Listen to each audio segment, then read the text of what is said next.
Good morning India. आज स्वतंत्रता दिवस बड़ी धूमधाम से भारत में मनाया गया।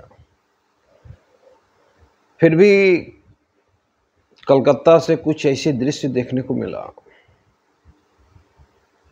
जिसके बारे में चर्चा करना जरूरी हो जाता है। स्वतंत्र भारत 78 साल हो गए, फिर भी हमारे माँ बहना सुरक्षित नहीं है। 78 साल में हमने एक भी ऐसा कानून नहीं बनाया जिससे कि आदमी में डर पैदा हो। बहुत दुखदाई घटना है आरजी कॉलेज मेडिकल कॉलेज का। और पीजी में पढ़ती थी डॉक्टर, और अपने ड्यूटी के दरमियान उसके साथ घटना घटा। वो सेवा कर रही थी और 3 बजे रात के आसपास उसके साथ जो घटना घटा उसको सोच के ही रोना खड़ा हो जाता है। उसके साथ रेप किया गया और रेप के बाद मार दिया गया।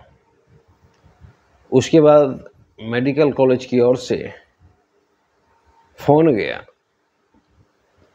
कि बोला गया कि आपकी बेटी सुसाइड कर दी। जब माँ और बाप पहुँचे मेडिकल कॉलेज तो मेडिकल कॉलेज वालों ने लगभग 3 घंटे तक उसे मिलने से रोका। बाद में एक शख्स आया और वो शख्स बोलता है कि डील कर लीजिए।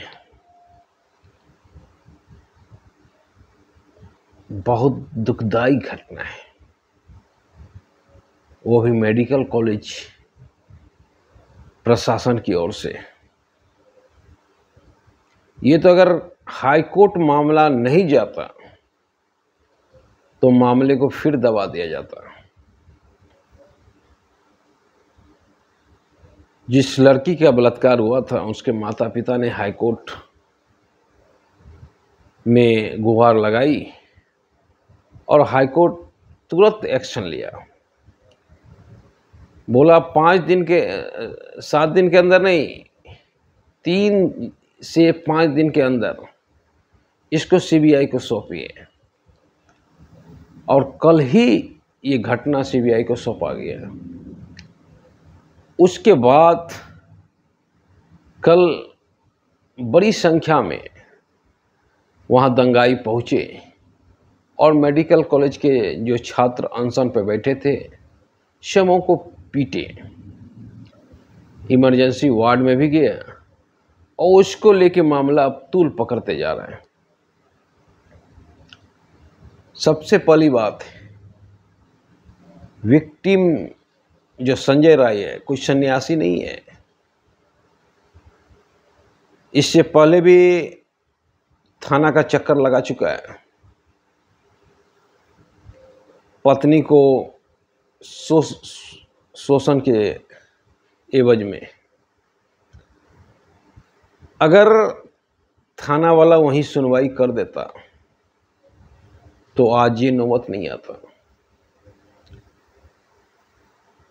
और ऐसी बात नहीं है कि एक बार थाना का चक्कर लगा चुका, 2-3 बार लगा चुका। तो चूंकि पुलिस से सांठगांठ था और उन्हीं के साथ रह के प्राइवेट में काम करता था, तो इस तरह से पुलिस पे पकड़ अच्छा हो गया था संजय राय का। तो इसमें सबसे शर्मनाक अगर किसी का काम है तो मेडिकल प्रशासन का, जिसने इतनी बड़ी घटना होने के बाद भी घटना को दबाने की कोशिश की। दूसरा शर्मनाक कोशिश बंगाल पुलिस की है। अगर सीबीआई को नहीं सौंपा जाता तो ये मामला यहीं पे दब जाता और इसका निपापोती हो जाता। फिर लड़की के माँ बाप को डराया जाता, जान से मारने की धमकी दी जाती, फिर वो स्वतः केस वापस ले लेते।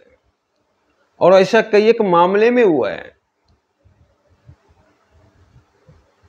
तो आनन फानन में जब मामला इतना तूल पकड़ा तो मेडिकल कॉलेज के प्राचार्य ने इस्तीफा दिया।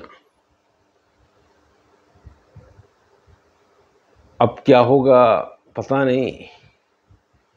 एक दूसरे पे आरोप लगा रही है ममता दीदी, विपक्ष पे आरोप लगा रही है और बीजेपी ममता दीदी पे आरोप लगा रही है। पर मैं कहूँगा दोस्त तो वहाँ की जनता की भी है। इस तरह की घटना वहाँ लगातार हो रही है, फिर भी कोई आवाज नहीं उठाई जा रही है। ये पहली दफे किसी मां बहन का रेप की घटना नहीं है, लगातार हो रही है और लगातार क्राइम वहां बढ़ रहा है।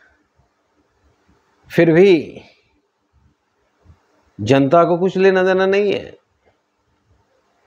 तो ये तो होना ही है। अगर किसी भी सरकार से हमें संरक्षण नहीं मिलता है सामाजिक जीवन जीने का, तो उस सरकार को बदल देना चाहिए। आप योगी बाबा से सीख सकते हैं।